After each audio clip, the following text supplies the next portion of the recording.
Salut tout le monde. Alors j'espère que vous vous portez bien. Toutes mes excuses, hein, j'ai comme routine de déposer une vidéo par semaine. Voilà, j'ai eu un emploi du temps un petit peu chargé sur la semaine dernière, donc effectivement j'ai zappé une semaine, voire presque une semaine et demie. Donc me revoilà pour une nouvelle vidéo. Si vous vous souvenez, il n'y a pas très très longtemps, je vous avais fait une vidéo autour de l'amour de soi, qui est donc une composante de l'estime de soi. Si je vous rappelle, l'estime de soi est composée d'une première couche, l'amour de soi, les nourritures affectives. Donc j'ai fait une vidéo sur ce point-là. Ensuite, deuxième strate, la vision de soi. Et enfin, troisième strate, la confiance en soi. Aujourd'hui, je vais aborder justement la deuxième strate de l'estime de soi, qui est en l'occurrence la vision de soi. Donc, qu'est-ce que la vision de soi et qu'est-ce qui nous empêche en fait de développer une bonne image de soi? Qu'est-ce qui nous empêche de faire cela? C'est en fait une habitude que beaucoup de gens ont, et j'ai même envie de dire que c'est un passage obligatoire, voire même c'est une obligation. La problématique, c'est lorsque l'on se compare aux autres. Sauf que la vision de soi, par définition, c'est se comparer aux autres. Et comparer, alors, plus ou moins directement. Dans l'esprit, en fait, la vision de soi, c'est euh, j'ai le moi actuel, d'accord, et j'ai mon moi idéal, d'accord. On a tous cette image en soi, qui on voudrait être, qui on est, qui on voudrait être dans l'idéal et qui on est. Plus cet écart est grand entre celui qu'on voudrait être et celui que l'on pense être, plus la vision de soi est fragile. D'accord? Et là, l'idée, c'est pas l'image que les autres ont de nous actuellement, c'est l'image qu'on a soi-même de soi actuellement.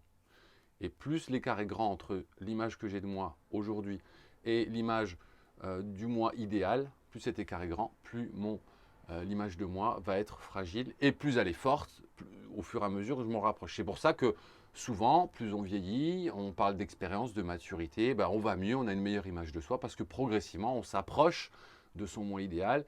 Et la vision de soi, elle va être très forte lorsqu'on s'est approché de son soi idéal ou son soi exponentiel, comme dirait un mentor, Martin Latulippe. Donc la comparaison aux autres entre également dans cette vision de soi. C'est-à-dire qu'à un moment donné, si j'ai une mauvaise image de moi, je vais beaucoup plus me comparer et en tout cas surveiller ce que disent les autres de moi. Et en fait, c'est une très mauvaise stratégie. Quand on se compare aux autres, soit on est meilleur, soit on est pire. Et on enclenche à ce moment-là un phénomène bien connu de beaucoup de gens, voire de tout le monde, la jalousie. Parce que bien évidemment, on va voir les grosses qualités chez les autres et on va se dire, tiens, je ne les ai pas. Et derrière, il est même possible qu'on n'apprécie pas cette personne-là parce qu'effectivement, elle a des qualités. Alors tout ça, c'est pas forcément conscient, hein, mais parce qu'elle a des qualités qu'on aimerait avoir et qu'on n'a pas. Que notre moi, notre soi idéal devrait posséder, mais qu'on ne possède pas actuellement. Donc l'idée, c'est déjà dans un premier temps de fuir cette logique de se comparer, parce que se comparer constamment, c'est en fait préparer le terrain du syndrome de l'imposteur. Et je vous ferai une vidéo très prochainement sur ce qu'est le syndrome de l'imposteur, syndrome par lequel nous passons tous à un moment donné ou à un autre dans notre vie.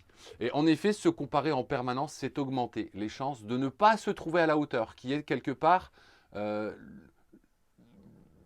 typiquement le syndrome de l'imposteur, où derrière, je vais en fait mettre en place de ce qu'on appelle l'auto-sabotage, d'accord. Je ne vais pas réussir à atteindre mes objectifs parce qu'effectivement, je suis convaincu que je ne suis pas capable de les atteindre. Donc quand on se compare constamment, il est fort probable de sentir du manque. Du coup, on se projette sur les autres à ce moment-là, lorsqu'on se compare, et on projette tous ces manques sur les autres. Et à ce moment-là, on enclenche donc un cercle vicieux qui nous fait arriver à un sentiment d'infériorité. Alors, bien évidemment, on se compare tous. C'est impossible de faire autrement, puisque, regardez, je vous parle de la vision de soi, c'est la comparaison entre notre soi actuel et notre soi idéal. Donc la comparaison, elle est obligatoire. On vit avec des gens autour de nous, donc forcément, on va se comparer. Et en plus, la société nous prépare à ça depuis tout petit. Voilà, il faut avoir la meilleure note, hein, dans ce qu'on se compare aux autres. Je suis premier de la classe. J'ai réussi au boulot à dépasser les objectifs qui me sont fixés, et j'ai même vendu plus que mon collègue concurrent, etc. Donc la société nous prépare également à ça. On se compare tous et il est impossible de faire autrement. Donc le premier pas, c'est d'en prendre conscience. D'accord? Je me compare trop souvent aux autres. D'accord? Et moi, j'ai le souvenir, hein, une anecdote, je suis passé par la fac de médecine, vous avez bien compris que j'y ai échoué. Mais j'ai le souvenir d'une personne que j'observais beaucoup parce qu'elle travaillait beaucoup, elle était sérieuse en cours, etc., etc. Tout plein de bonnes choses. Et je me disais, ouais, elle, forcément, elle va y arriver, elle va avoir le concours, etc., etc. Et au final, elle a fini dernière, moi, au concours. Donc à un moment donné, là, moi qui vous ai dit qu'il était très intelligence interpersonnelle, je me suis rendu compte que, mince, qu'est-ce qu'il fait là, mon cerveau? Il me fait regarder quelqu'un qui paraît être supérieur à moi, puis au final, c'est pas le cas. Donc à un moment donné, le premier point, c'est de prendre conscience que je me compare beaucoup. Et à partir du moment-là, vous pouvez mettre en place un système pour évoluer sur ce sujet. Chaque fois que vous vous comparez, déjà, dans un premier temps, vous allez pouvoir utiliser le stop. Je vous en ai parlé dans une autre vidéo, en vous donnant l'exemple, vous vous promenez dans la rue tranquillement avec une amie, et puis tout d'un coup, vous lui dites stop, vous criez très fort. Qu'est-ce qu'elle va faire? Elle va s'arrêter. Et puis au bout de 2-3 secondes, elle va se dire, bah, tu me fais quoi? Bah, pourquoi? Parce que notre cerveau, il est programmé pour s'arrêter à un gros stop. D'accord?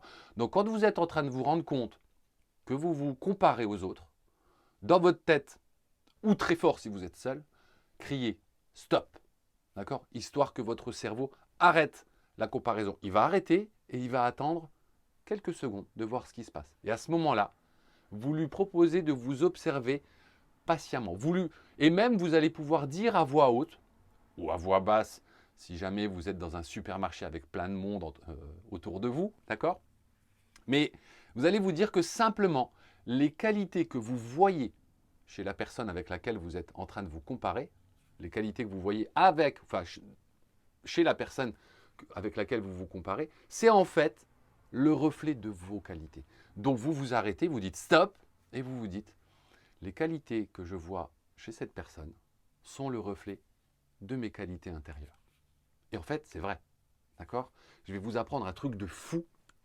Si vous voyez quelque chose chez quelqu'un et que ça vous touche, que vous trouvez que voilà, cette qualité chez la personne est intéressante, imaginons qu'elle respire la bienveillance, qu'elle est capable de rester calme dans des situations très complexes, bah, c'est parce qu'en fait, c'est latent chez vous. Elle est présente, cette qualité chez vous, mais elle n'est pas activée. Donc elle est présente à l'intérieur. Et nous allons utiliser ici le processus de projection derrière. Donc stop. Les qualités que je vois chez cette personne, je les ai à l'intérieur de moi. Certes, pas activées, mais je les possède. Donc vous avez la compétence que vous observez, mais il vous faut l'activer. Et cette technique est à répéter à chaque fois que vous vous comparez. À ce moment-là, une fois que vous vous êtes comparé, que vous avez repéré une qualité chez quelqu'un, donc vous savez, si cette qualité vous parle, vous savez que vous la possédez en vous, il va être possible d'utiliser le langage du cerveau, dont je vous ai également parlé déjà dans une vidéo précédente, le langage de la répétition et de l'émotion. Donc, répétez, si vous êtes dans un moment de la journée, vous pouvez répéter le fait d'avoir cette qualité, je possède cette qualité, la phrase que je viens de vous donner. Si j'observe cette qualité chez cette personne, c'est que je la possède en moi. Vous pouvez répéter ça. Et ensuite, vous vous projetez dans le futur en vous imaginant posséder cette qualité. D'accord? Donc, vous vous répétez cette phrase, j'ai cette qualité en moi. Vous fermez éventuellement vos yeux, si vous trouvez un moment dans la journée pour le faire, et vous vous imaginez dans quelques années, dans une situation qui nécessite cette qualité, et vous vous projetez avec cette qualité. Et vous imaginez réaliser ce que vous avez à réaliser dans cette scène en possédant la qualité. Et là, vous vous mettez en contact avec de l'émotion. Vous êtes fier de posséder cette qualité.